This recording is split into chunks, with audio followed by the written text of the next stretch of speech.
I'm Travis Bader, and this is the Silvercore Podcast.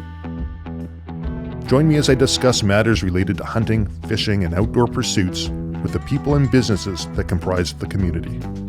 If you're new to Silvercore, be sure to check out our website, www.silvercore.ca, where you can learn more about courses, services, and products that we offer, as well as how you can join the Silvercore Club, which includes $10 million in North America-wide liability insurance to ensure you are properly covered during your outdoor adventures. In this episode, the Wild Sheep Society of British Columbia has taken it upon themselves to step up and be the change that they want to see when it comes to protecting hunting rights in BC. They are a small, non-profit organization that is carrying a heavy load, and this episode is designed to help them get their message out, as well as to involve you, the listener, in an effort to crowdsource solutions as we move forward. A quick reminder to check out the over $6,000 firefighter training package at the training division in Texas that the Silvercore Club is giving away. Check out our website for details. We're live. Today I'm speaking with Steve Hamilton and Greg Rensmaag of the Wild Sheep Society of BC, as well as the Talk is Sheep podcast about predator hunting and the social license to hunt. Gentlemen, welcome to the Silvercore podcast. Thanks for having us. So, why don't you two provide a little bit of background on this whole social license to hunt? This is a new thing for me. I've been doing some research. I'm learning about social license to operate and what all of that entails. How did this come about? Do you want to take this one, Greg? You're pretty well versed. Sure. Well, basically, social license is exactly what it sounds like. What is socially acceptable in our times? As we've seen, there is a lot of emotionally charged imagery out there, whether or not it's regards to hunting, fishing, or just anything in general. We've all seen those commercials out there on Christmas where they've got the polar bears and they're coming into the have Coca-Cola with the family, and you're seeing the Charmin bears and they're advertising toilet paper. So they're essentially putting the cute and cuddly on what is a wild animal. And their argument around that is that these animals are sentient beings, they have families, and they're trying to essentially demonize what is a legal and ethical practice managed by science. And the social license means we need the voting support to continue what we do, and that's what they're going after right now. Got it. So, thinking about social license, and I think I've told this story before on the Silvercore podcast, but I can remember a number of years ago, and the corporation of Delta at the time, before it became the city of Delta, went and decided they did not want any other firearms businesses in Delta. And so they had a big meeting at the town hall, and I came in armed with all my facts and all my stack of papers, and they gave me a forum, I started talking, and about, 5 minutes into it, one of the individuals stands up, says, "Travis, hold on a second. Do you have much more of this?" Like, "I do. Why?" He said, "Well, let me tell you, I 100% agree with everything you're saying. All the facts that you're spitting out, I agree with, 100%. But here's the thing.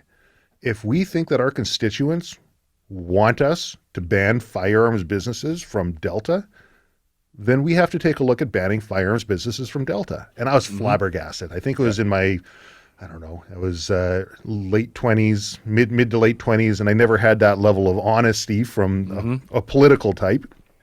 And I had no rebuttal to that. That's right. None of the stats, none of the numbers made any sense. It was, do we feel that people may want us to ban the firearms businesses in Delta? And it sounds like the exact same thing that's happening here. That's exactly what it is. And what people have now realized is that when a politician is elected, they're essentially their employee, right? So the voters can dictate whether or not they hire or fire. So they do listen to the social license. They do listen to the push, And they have acted on it before, which I imagine we'll get into a bit later with the grizzly bear hunt. That's right. Yeah, well, we can talk right now. Sure. The grizzly bear hunt, they put a moratorium on hunting grizzly bears in British Columbia. They said ban. Can't hunt grizzly bears in British Columbia. But if I'm not mistaken, wasn't it based on something that happened in Alaska? Some sort of social media outcry that happened in Alaska? Am I right on that? There was a poor taste video that was out there of a bear not having the quickest death. Yeah. Greg and I admin a couple of hunting websites, and as soon as that got posted, we both messaged each other and went, "Oh, here we go." It did us no favors, and it was used to further an emotional agenda for a scientific argument. And what it all boils down to is that social license. As hunters, we strive to be the quickest, most ethical kill for our quarry. And when we see something like that, we know, well, number one, it's what the hell are you doing posting that on social media? And two, it's, oh damn, this is going to be used to further an agenda. So when they did close the grizzly bear hunt, it was on well, I'll be straight, lies. They originally put out as their platform that they were going to ban the trophy hunt only.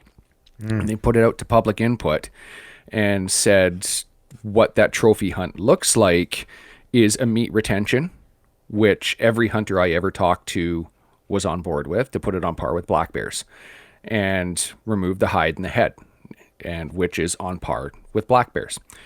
So vote goes down, they get in, the legal hunt for the LEH closes November 30th, and all of a sudden December 17th, 2017, just before the legislature sat for Christmas, they went, the hunt is closed. So they yanked it out completely on us. And that's what we're concerned about here with the ActNow campaign, is because they've got an inch and they're going to go for the full mile. So could you fill me in on the ActNow campaign? You want to take this, Greg? Yeah, definitely. So just right now there's organized efforts by multiple groups to try to stop our privilege to hunt the large carnivores in BC, and our specifically named our wolves, cougars, and black bears. Mountain sheep and elk have also been listed as trophy animals. So that's how the grizzly bear hunt. So that's how the grizzly bear ban started, was listing it as a trophy hunt. So that puts all of them in jeopardy. And we're looking for the hunting community to kind of come together and stand up for science-based wildlife management with us. So yeah, and it's, as Greg said, it's about science-based management. No hunter out there or conservationist wants to see extirpation or extinction of a species at all. If science dictated that a hunt needed to be closed due to numbers, we'd be going, hell yeah, we back that 100%. And former Minister of Flinroe, when the hunt was closed for the grizzly, Doug Donaldson, said it wasn't about numbers. It wasn't about science, and he admitted that it was populism and the vote saying that is what was closing it. And that's what we're up against again. We owe it to wildlife to manage it properly, and where the disconnect a lot of people seem to get, unfortunately, is they say, let nature balance itself. And they forget and they remove themselves from being a part of nature. We have an impact as human beings. You live in a house, you drive a vehicle, you walk on a road, you ride a bicycle, no matter what, you're having an impact on nature. And we need to manage accordingly. And that's what ActNow is about. It's not just about hunting, it's about seeing wildlife managed properly. I was speaking with Shane Mahoney recently, and he's saying, so you know who Shane is? I think he was a keynote speaker at one of your events a couple years ago, actually. Yeah. And he says, people will ask me, how can you have these feelings and be a hunter? How can you care for the wildlife like this and be a hunter? And he says, it's not a question of there being a different set of rules for me as there is for the wildlife. That's the right. reality is I am one of them. That's right.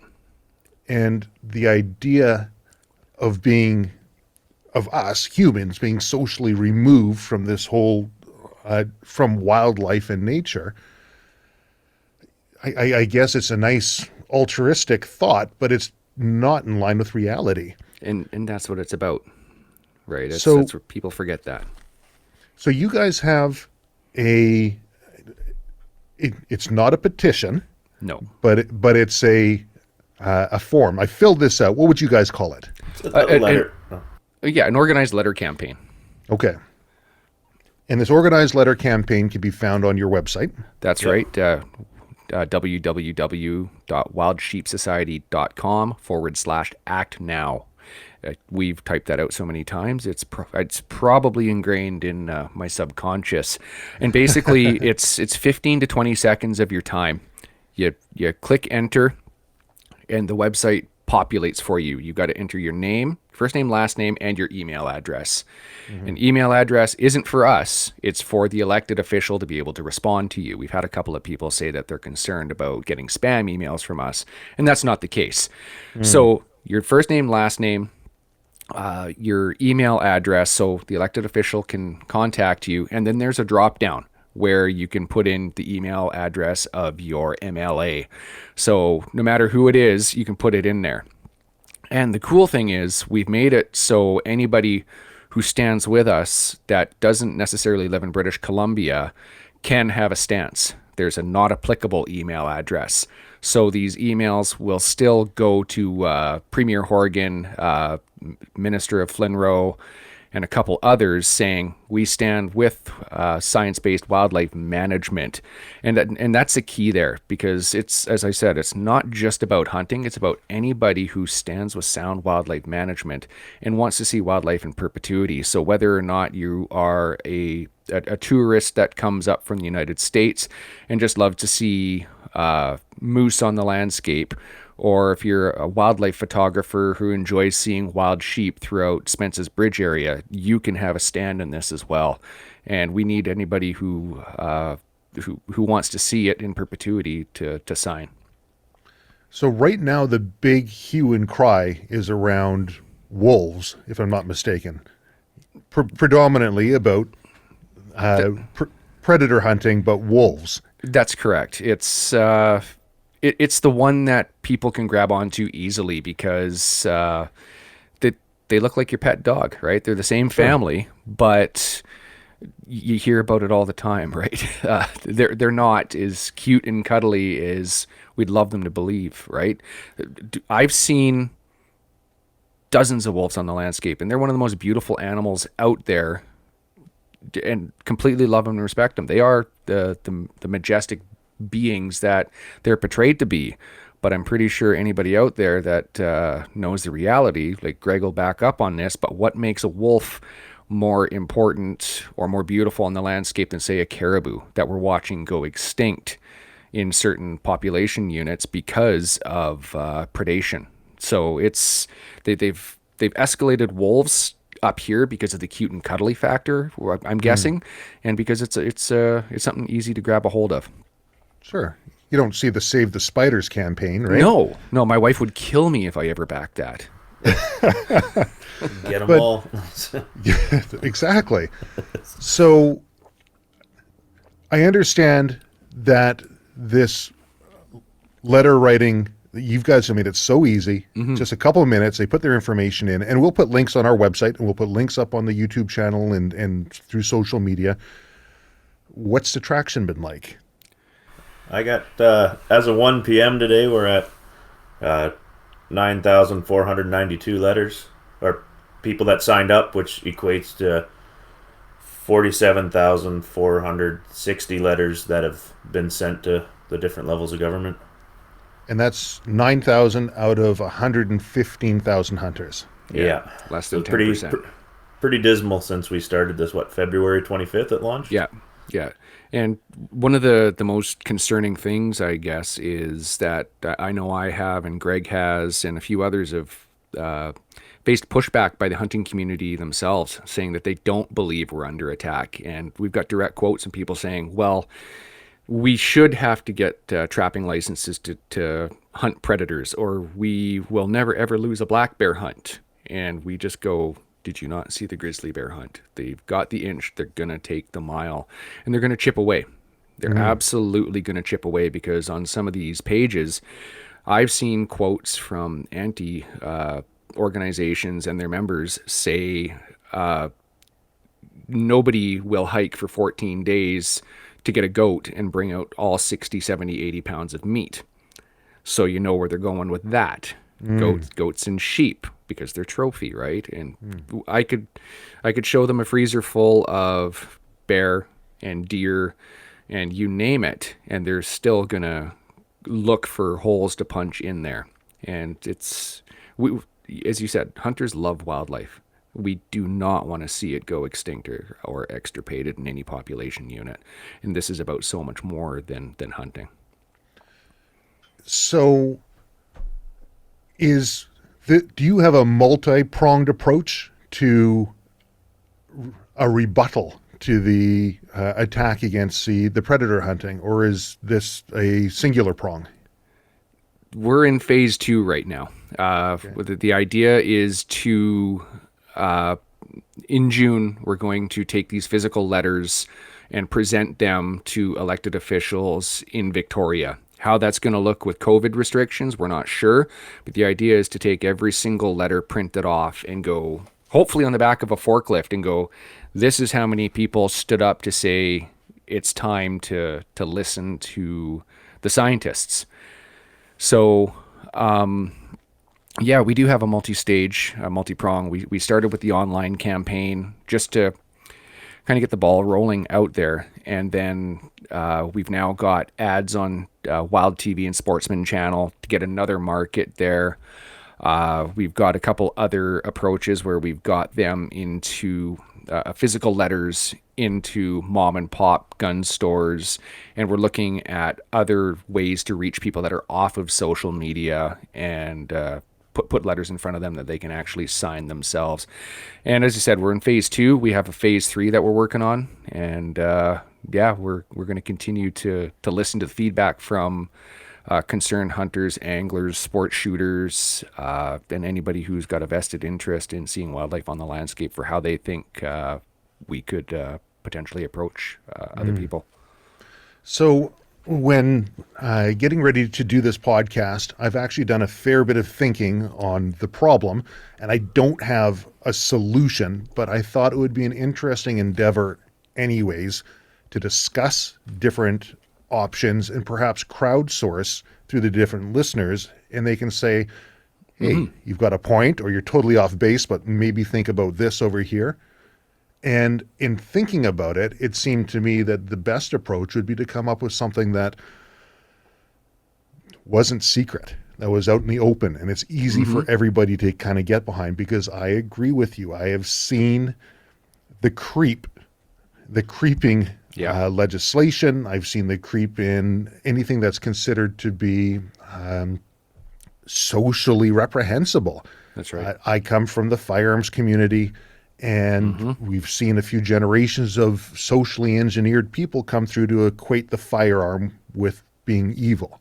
That's you don't right. see a campaign and say ban Mercedes-Benz because they're getting all these people are getting behind the wheel and hurting people when they've had a few drinks. Yeah. You don't see vehicular manslaughter. They don't turn That's around right. and say ban cube vans, because the inanimate object doesn't have the social stigma that has right. been put onto firearms. That's right. In the what you guys are dealing with right now, as I look at it, it looks like there's an individual, Chris, wrote a paper. Was it 2018?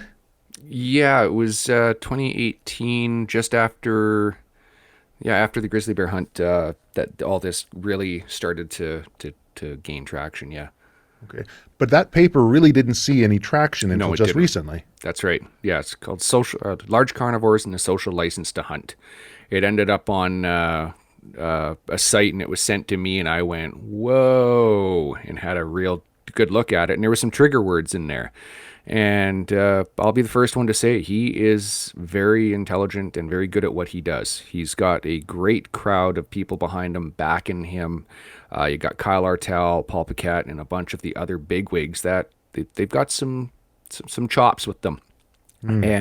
But the buzzwords I was noticing in there were not just the wolves and black bears that they target and cougars, but they've also thrown in there in veiled sort of hints that bighorn sheep and elk have trophy value. So as we said, that death by 1,000 cuts. Well, if they name 5 animals and we give them 1, are we gonna go? Is their argument going to be, okay, well, if you give us wolves, we'll leave the others alone? Absolutely not, because it's going to end up being 4 more, and then it'll be, well, you give us 1, we'll leave the other 3. And that's what we're being proactive about, because hunters for the longest time have flown under the radar and not been proactive. We've been pretty reactive. Like, I know when I lived in the mainland, and you can probably vouch to this yourself, Travis, when you go out to your vehicle to go to the range, you look outside to make sure, is it okay to walk out with my firearm in a case? You check who's watching you for the most part. Because I have heard horror stories about people in Yaletown walking from their condo to their vehicle with their firearms, perfectly legal, and getting taken down at gunpoint because somebody saw them doing something which is perfectly legal that they didn't understand. So hunters grown up, hell, not too long ago, 35 years ago, it was commonplace to see in the mainland a deer strapped to the front of a car, and you'd wave and somebody'd stop at a gas station, you'd have pictures with it. Now you do that and you end up on social media as a murderer, right? People want your license plate and you get death threats. And we're being proactive for a change, right? We know there's no legislation formally right now, but we know the wheels are turning and they've got the ear of government. So we're trying to say, hey, you know what? It's our turn to speak up. So yeah, it's the paper came out in 2018 and they've sat on it for 3 years, but we know it's coming. So we're trying to beat them to the punch, so to speak.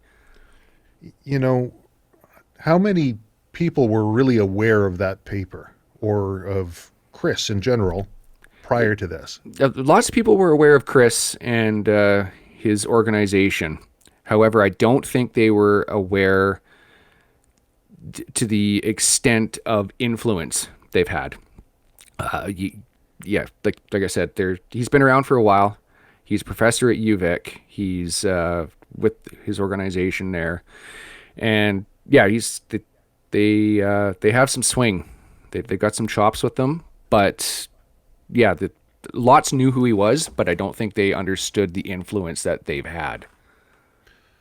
Now, I don't know if you know who Dan Fritter is. He's the owner of Caliber Magazine, and was talking with him about some issues on the firearms side. And he says, I'm not even going to bother responding. Everyone says, Dan, how come you don't write about it in your magazine? Why don't you put this up on Facebook or on your website? He says, look at them. They have 300 followers. I have whatever X number, large number more. Why am I going to elevate their profile by shining more light on them and allowing them to use my platform in order to get further? That's right.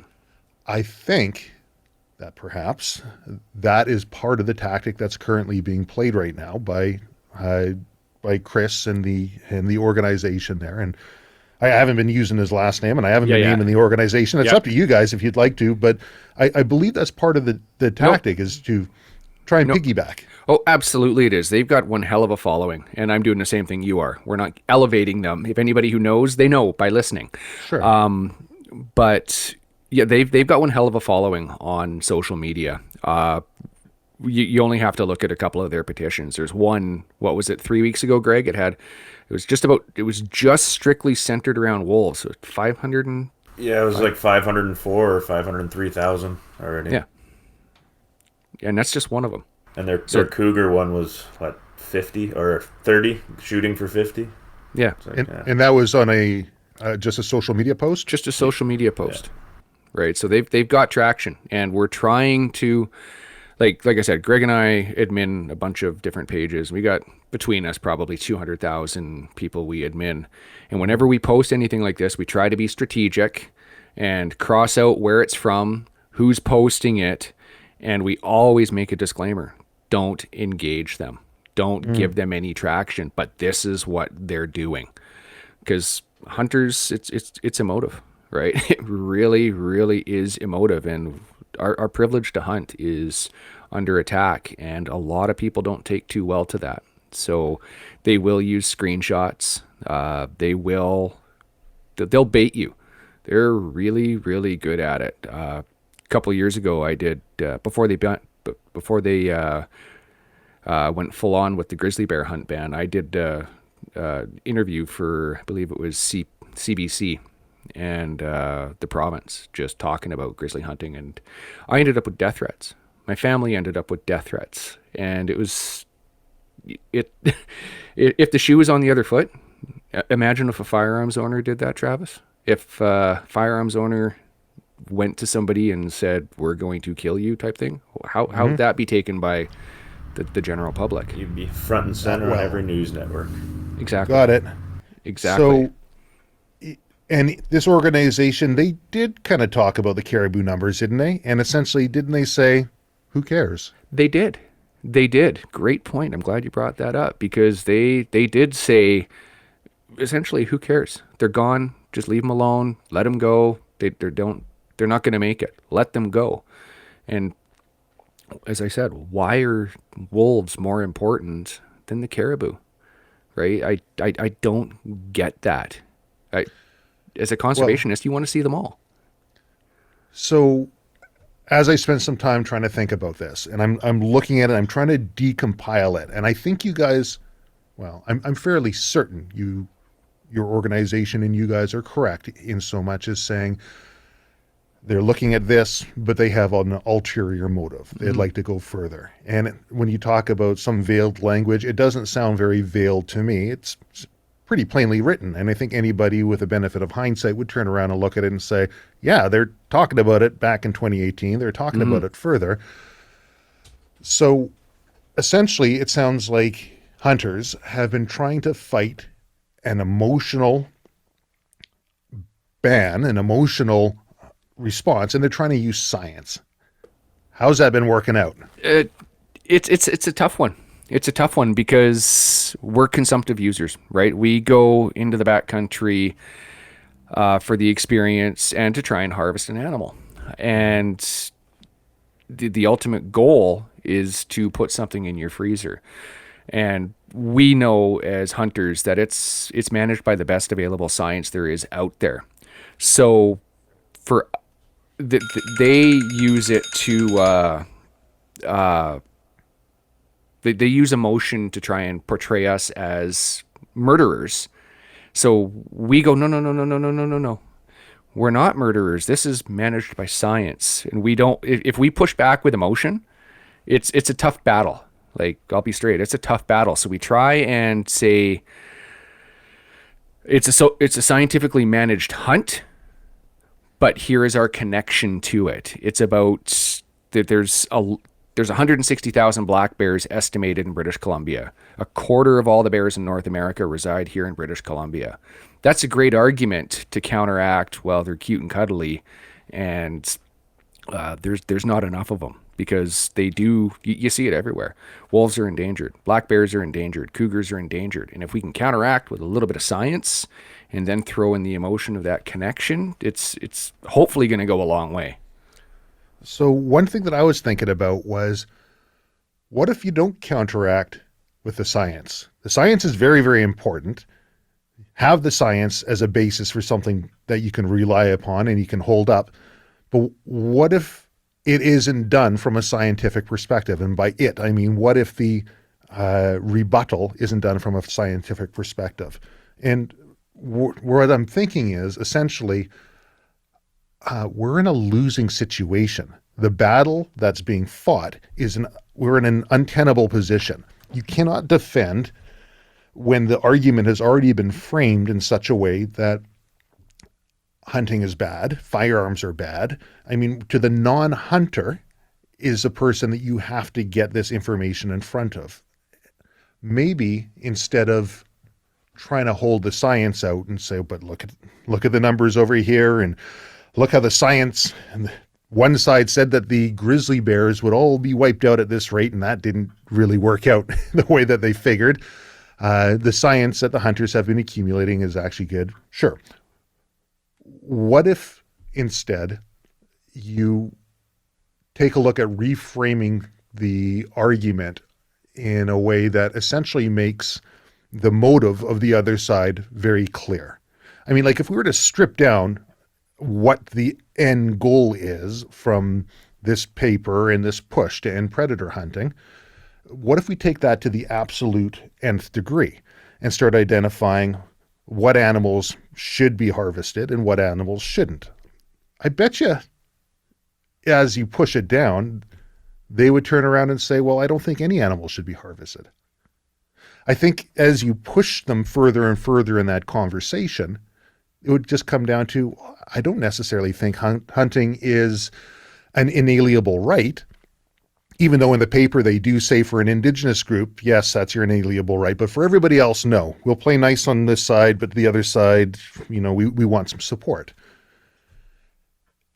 And you took a look at it for the extremist, essentially emotional terrorism that it is. I think it'd be harder for people to get behind that.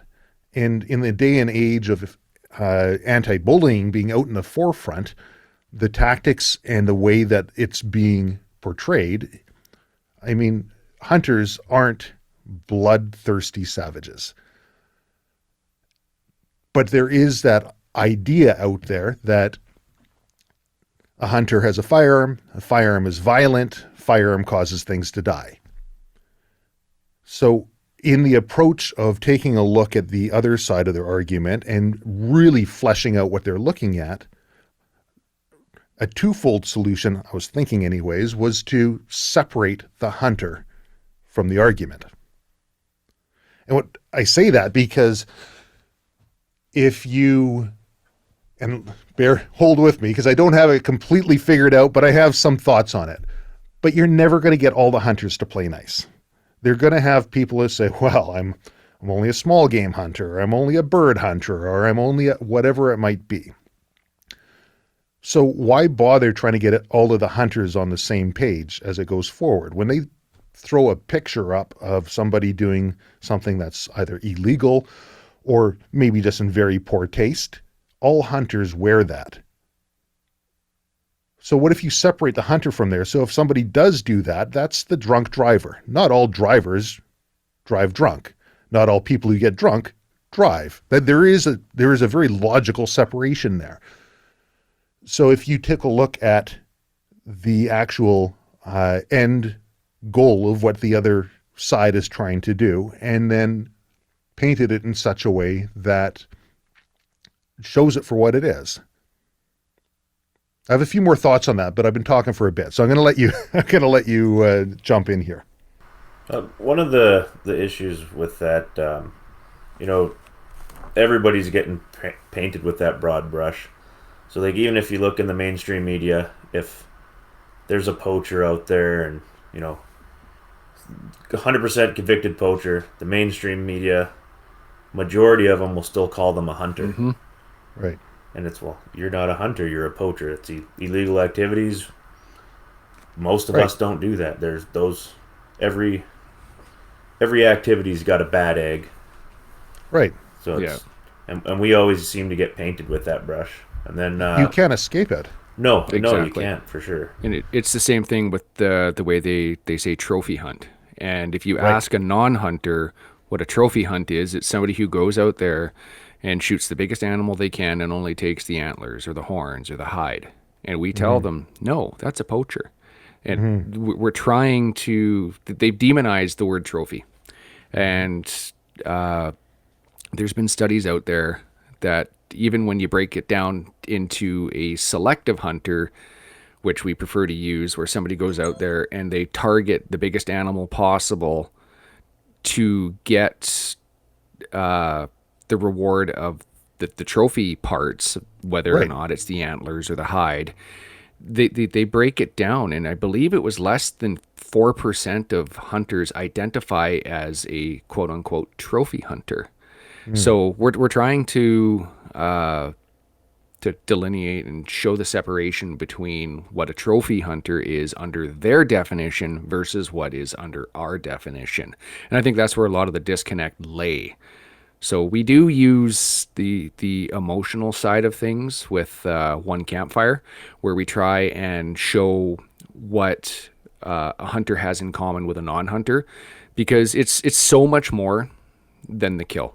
It's about going out and enjoying the backcountry and time with family and friends. And I've always said that the most successful hunts I've ever been on, I've never even pulled the trigger, because I come back with nothing but memories. Hunters are hikers. We're boaters.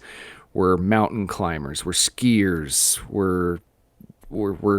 We love fishing. You name it. There's so much more to the entire package, and that's one of the things we try and show. It's not just a blood sport. And that's another thing you see quite constantly is there's no limits on anything. That you look and you go, what? It's not like you turn a corner and all of a sudden there's 15 deer standing there and you get out and you mow them down with your scary AR-15, right? It doesn't happen. I live in Prince George, and I get moose in my front yard and bears in my front yard constantly. But it's not as easy as that, because it's about so much more than the hunt. About so much more than the kill. That the hunt is the process, right? And there's so much more we're chasing than animals.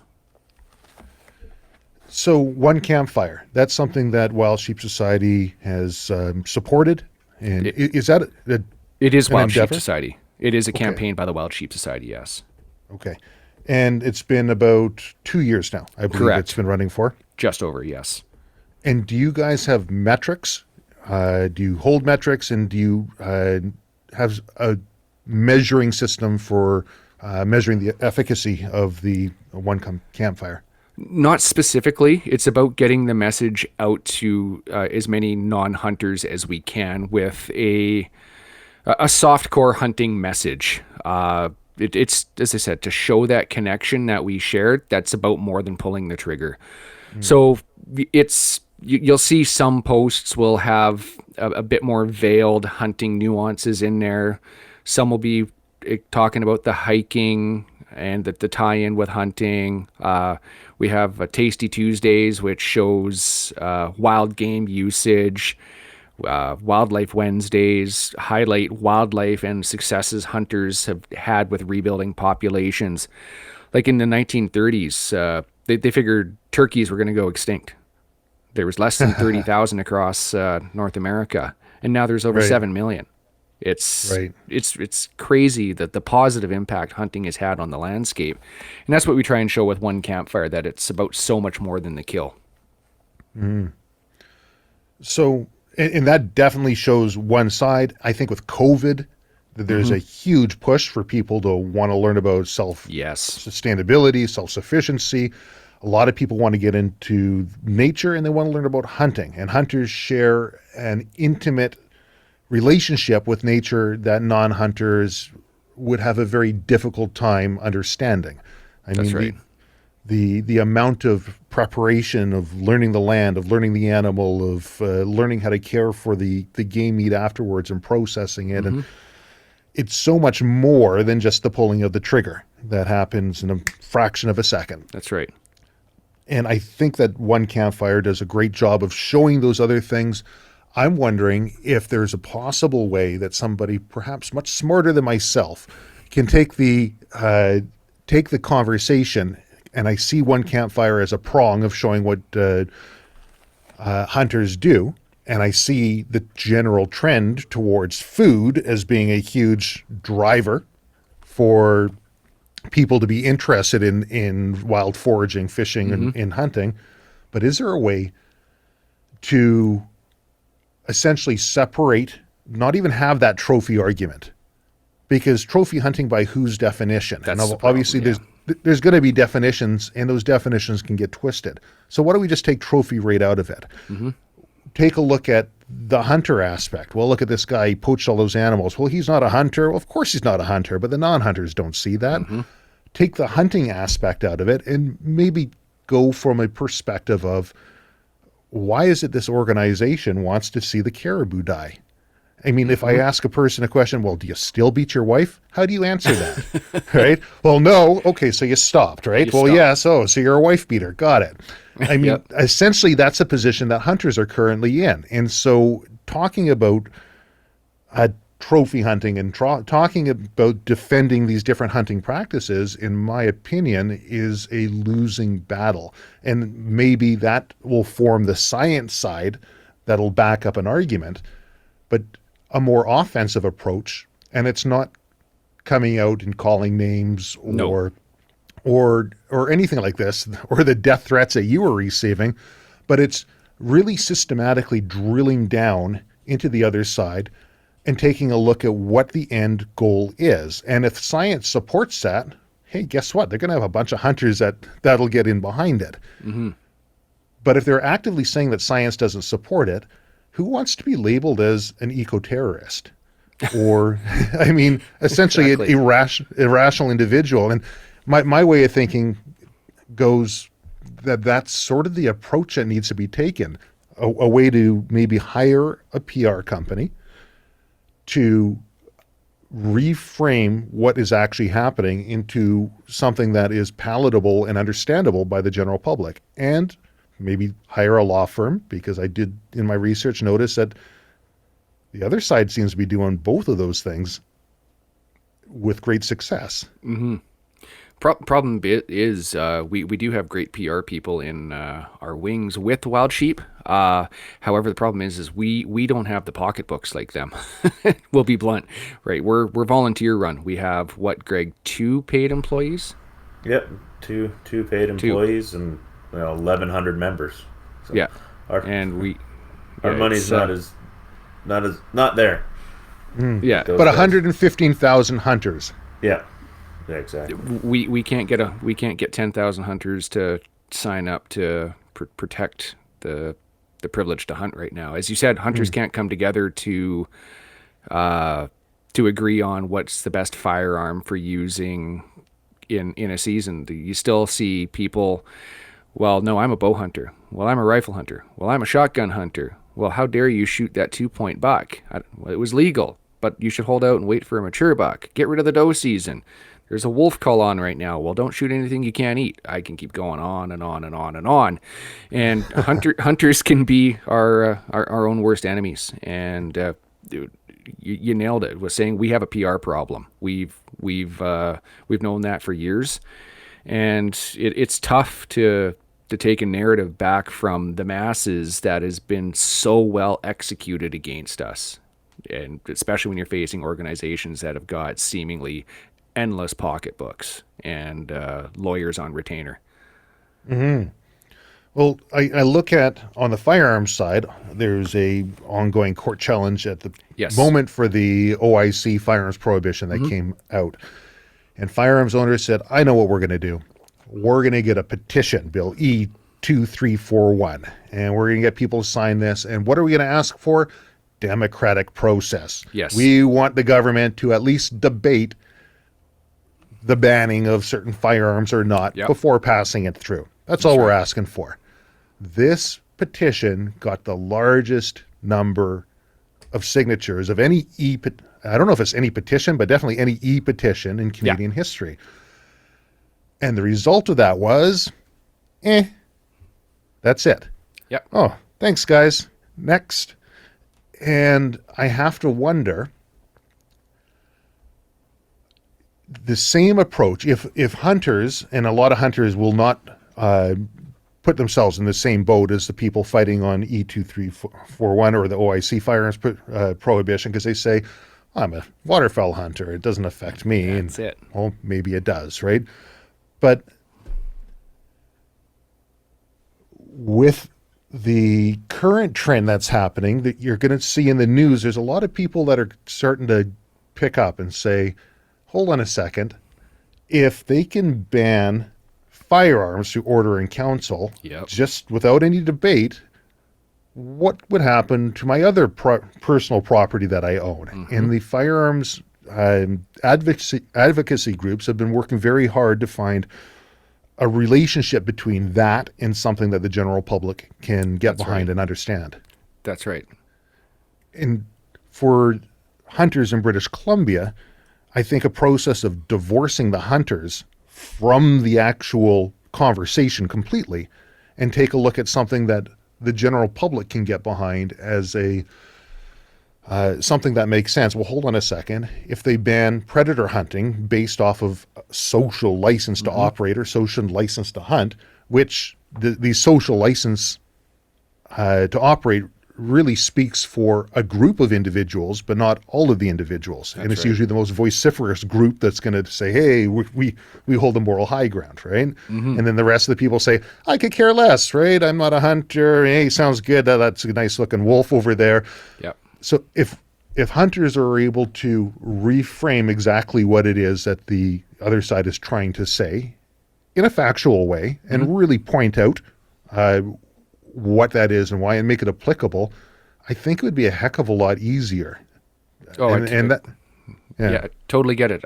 When it comes to E-Petitions, I was the one behind 2576, the democratic process that had 60,000, and I got the pushback of, and essentially that's what's happening to us right now as hunters, right? We can have the loudest voice online in our own little community, but if we can't get that social license out there in the non-hunters, because if you want to break it down demographically, we got 5 million people in BC, give or take, and we got 115,000. And if you take away even half that are against large carnivore hunting, we're down to 50,000. And we're this much of the population, and we know that we don't hold the votes. Even if every single hunter signed, we don't hold the votes. We need that swing of the 80% on the fence. We need to show them that we're not the bad guys, that we truly care about wildlife, right? And that's the uphill battle we've been facing. Like I said, 30, 40 years ago, it was commonplace to see deer on the hood of a car. You do that now, and oh boy. But showing them that we're not the bad guys is defensive again. That's right. Is there an offensive approach? And maybe, like I say, maybe a listener will come in and by offensive, something that's clear and easily looked at by any side and will stand on its own merits, not something that has to be talked about secretly in the background and not some mudslinging campaign. But it seems to me that a proper offensive approach definitely needs to come in, like a pivot. And that's where it gets tough. We've had people say, there's been some great graphics that have circulated in the hunting community of this is what a wolf really is like, where you've got a cow moose standing in a puddle with her little calf, and there's 6 or 7 wolves around it, showing that, well, they're not all magical, mystical beings that ride rainbows, right? As they're portrayed. They're wild animals. We know that. It's just, how can you show the non-hunting public the truth behind these mystical beings? There's another great one that circulates in the hunting community of a polar bear. Greg knows the one that I'm talking about, where it's committed infanticide, where it's holding the head of a 2-month, 3-month-old cub because it's just killed it because it wants to. That's right, because it just killed the cub because it wants to breed mom again and send her into an estrus cycle. Problem becomes is, how do we put the reality of nature out there without almost being offensive, right? It's an ugly battle. Maybe it's not so much the reality of nature, but maybe the reality of the argument that's being used against hunters and the reality of the other side. If all of a sudden the people who would look to ban hunting based on the fact that it doesn't hold the moral high ground are shown to be essentially terrorists in their approach. Let's get everybody together. Let's stage whatever photos we can. Let's get as much social outcry, right? Let's make death threats. And if that picture is painted, and we just, I mean, I know I personally have, and Greg has as well. We've got pages of death threats of screenshots that we've had against hunters and anglers and sport shooters, and we've shipped them to the media. I had one local media person that had the balls a couple years ago to cover it, and it didn't go anywhere beyond that. Well, the police agencies will generally say, unless you feel a direct threat, we can't act on it. Well, that person lives in England. They're just venting. Block them. So it's tough, and I almost feel like we're spinning our wheels when it comes to how we show that we're not as bad. And there's a YouTube video out there that I got to find again. It's a Paul Watson from Greenpeace, and he's in an interview kind of off the cuff with somebody, and it goes back, this must be mid 80s. And he says something to the effect of, when we want to raise money, we'll go after wolves or bears because they're the ones people will grab onto, and we can turn this into a money-making campaign. Something like that gets out there, but the problem is getting the mainstream media to run with it without any spin. We've had some great media coverage out there, and you read, you're like, all right, holy crap, they did it, and then they spun it into something that it really truly wasn't. So I don't know, Greg, what are your thoughts on how something like that could be done? Like I said, Greg and I admin pages where there's probably 200,000 people between us, so we see it all in the hunting community.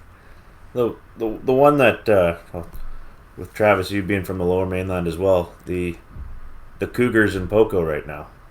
Sure. And conservation officers have put down a couple of those cougars, and the backlash that they've gotten on social media. They're getting death threats, and people are upset that they're killing the cougars that are coming into their neighborhoods, stalking their children, killing their pets. But they're monsters for protecting the people. So where do we grasp the emotional ground to take on the anti-hunters when, That's right. They're so upset about being protected from cougars? Like, we're monsters for putting down a problem animal in your neighborhood, in your backyard, that's taking a puppy off a leash while someone's walking it. Like you can't argue with those people. And then what would Mama Bear do if it was coming after her cubs? Yeah. I mean, we are a part of the whole natural process, and we have stuck our finger in the dish of water, and we cannot expect not to see ripples. Yep. Nailed it. Oh, exactly. Right, and that's the disconnect. People, they go, let nature balance itself. Well, we are nature. Wrap your head around that we're part of nature, and it might make it easier, right? Like that's a way we could possibly approach it, right? Remember, we are a part of nature, and as such, you do have an impact, right? Whether or not you're vegan, pescatarian, vegetarian, or full-on carnivore, in order for us to live, something has to die.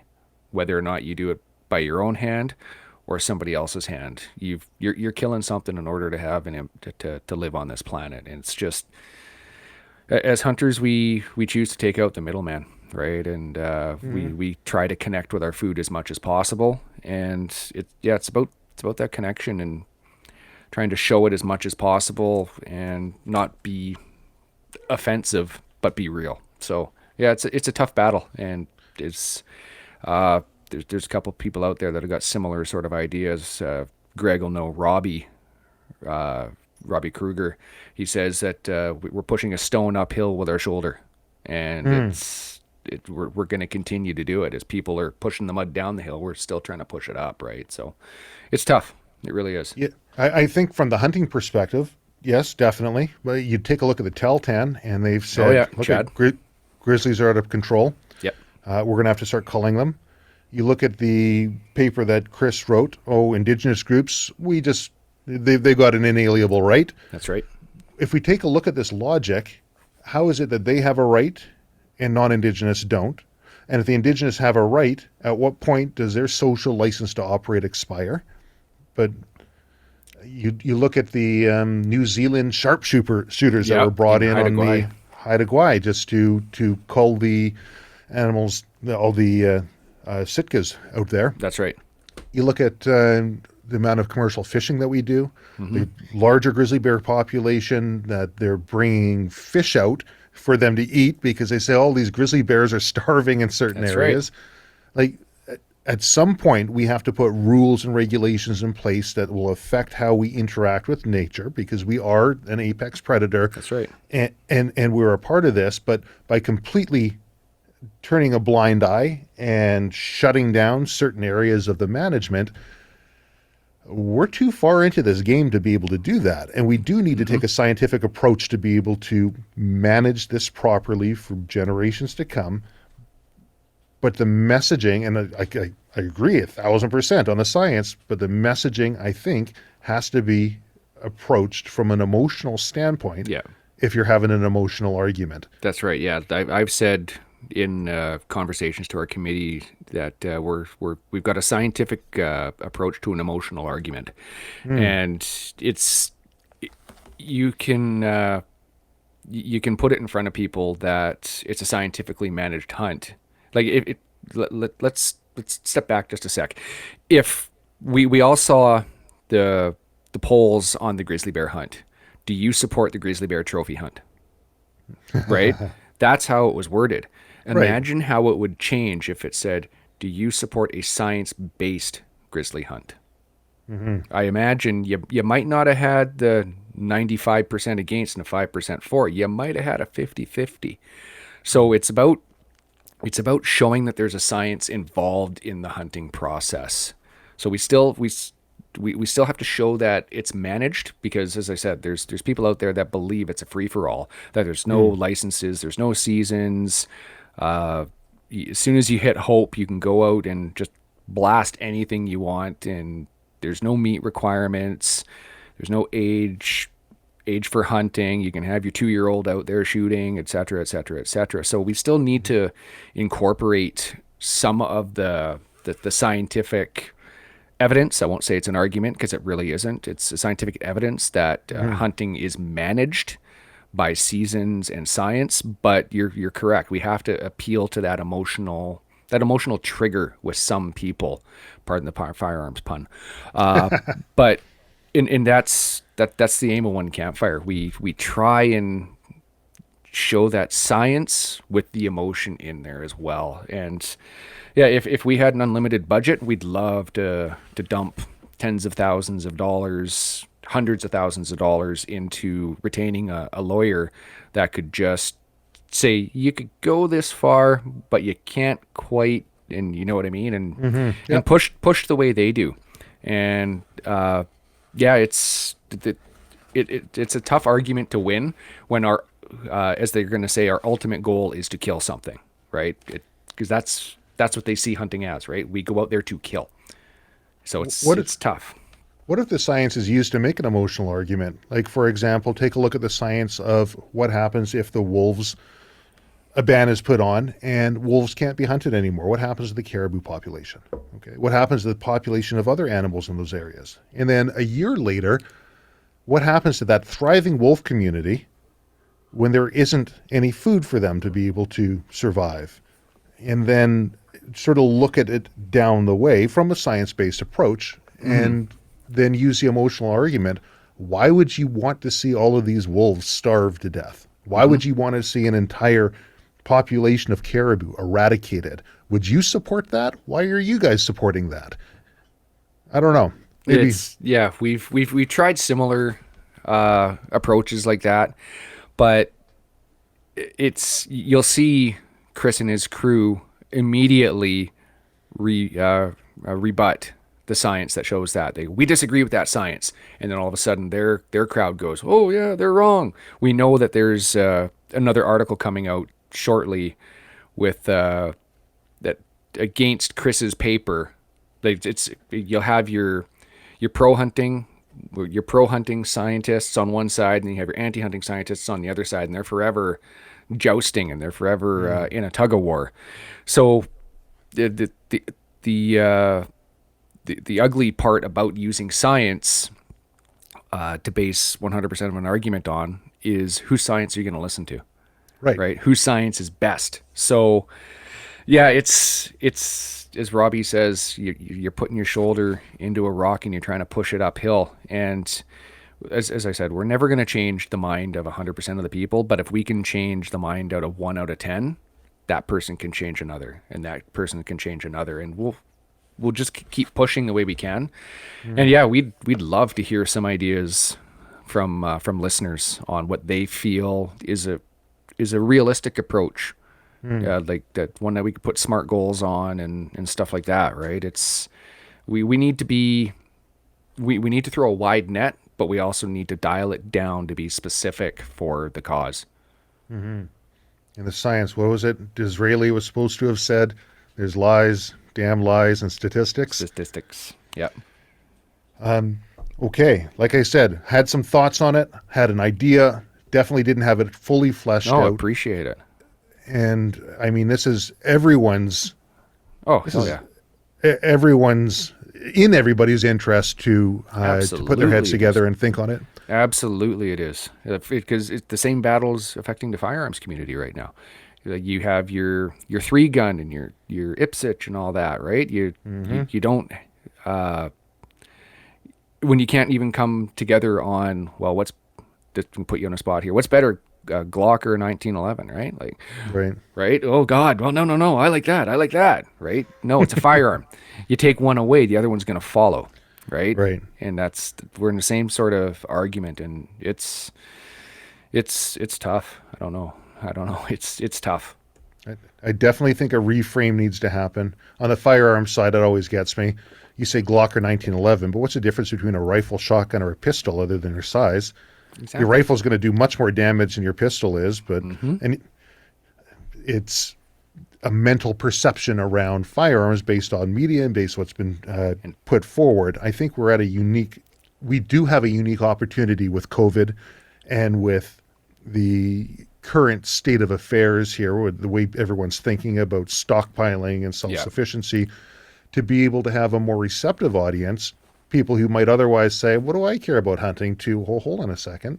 Maybe I want to have some animals around here for my kids to be able to see, and maybe that is a more sustainable way of our livelihood. So I think that might present something as well.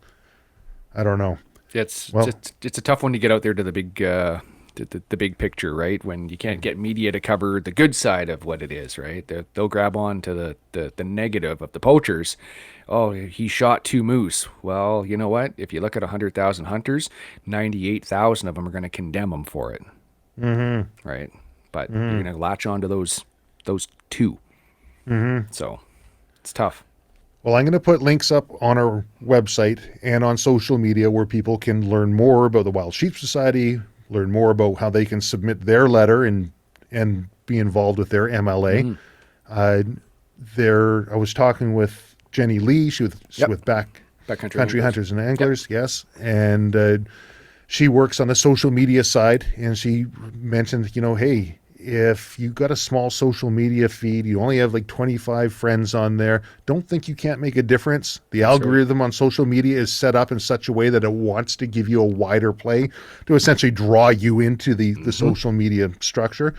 So tell your story, right? That's right. Maybe not the grip and grins, right? But tell the story about the blisters on your feet. Tell the story similar to what One Campfire is doing. And then there was it was Jesse Zeman who was talking about meet with your MLA, right? Manage your social feed, venison diplomacy, share your meat with your neighbors. That's right. And that's where Shane Mahoney says on the Wild Harvest Initiative, it's like the food is the binding, the end product, the end result of it.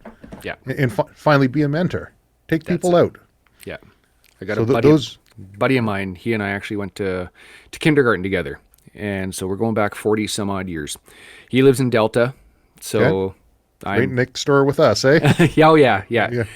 So about 3 years ago, I posted a picture of a bear. Yeah. And I get a private message from him. And usually so I post a picture of a bear, and if I get a message about it, it's, why'd you do that? Right? Oh, then it gives me a chance. It opens the door. But he approached me and he says, so I've always been curious about hunting. Whoop. right? Out come my claws, so to speak, see if I can sink them in. We were in cadets together. We did survival school. We did all the fun stuff together. We camped, you name it. But we hadn't seen each other in person in probably 25 years. Yeah. So I sent him a care package of bear. And so that's 3 years ago. Long story short, this will be his third year of COVID disappears or restrictions open up, of him coming up here hunting. He's now got his core. He's taken 3 bears. He's an IPSC shooter now. He's got his pal. So all it takes is that opening that door for that conversation and reacting right. He's written a story about his first hunt with one campfire. He shares his story. He's got his neighbor now who's got his core, never hunted, but opened that door with, hey, go pound on the door and here's some game meat. And his the neighbor's wife said, don't you dare bring bear over here. Guess what? Now it's a staple in their house. I love it. You open that door to a conversation. Even if they're friends. That's right. Sorry, go on. That's right. You open that conversation, right? Open that door. Venison diplomacy. You can't say it any better than that, right? You never know who a hunter is, right? They're not always what you think, and that's one of the campaigns we got going with I Hunt, right? It's for one campfire. It's called I Hunt, and it's meant to blow stereotypes out of the water.